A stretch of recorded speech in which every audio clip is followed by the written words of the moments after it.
hola hola hola, hola hola hola hola hola hola. Ibyiza Kigali TV Kwaco Comedy, yikunde uyikurikire. Hasi hari akantu kameze nk'akazogera, ugakandeho, numara wakandaho karasona, nikamara gusona tayari. Sasa reka mbibarize, ntimumbeshye. Urabona mu Rwanda dufite abakobwa beza pe, ndabeshya unyumuza nanyomozi, ariko n'abasore muri beza. Ariko nacaga hariya kwa Jire murahazi, nkaca hariya Kosimusi, nkikoza hariya kwa Ntuzi, nkikoza hariya Korodoro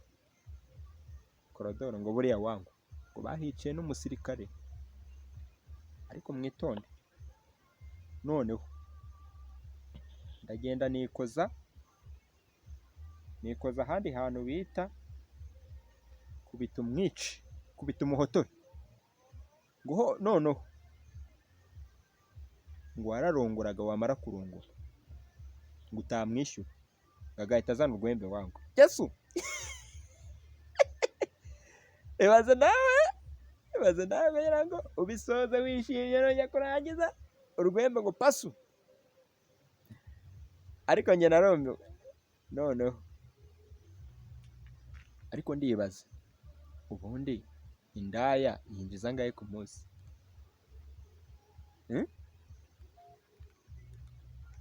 Bakunzi, nimwige ndikubaza. Reka tuvuge ko wenda ari 3 ku munsi, kuya makeya, byagera nimugoroba kuva 3 nyine ku munsi, buri wa 6 no kwa 5. Noneho ku kwezi 90. Ndabeshya? Inzu ya kingahe? Ya 15. Inzu ya 15. Andi asigaye akayabika, akazagenda akagura nk'isambu mu cyaro iyo ngiyo. Noneho yamara kugura isambu akagaruka umwana wa mbere. Ariko ngo nta mukobwa ujya upfa guterwa inda. Muzitonde, nta nda ipfa guterwa inda, uzabaze wayitera ireba hehe. Nanjye ndabona ijoro riguye da, kanigire mu nzu batankuramo nayo nsigaraye.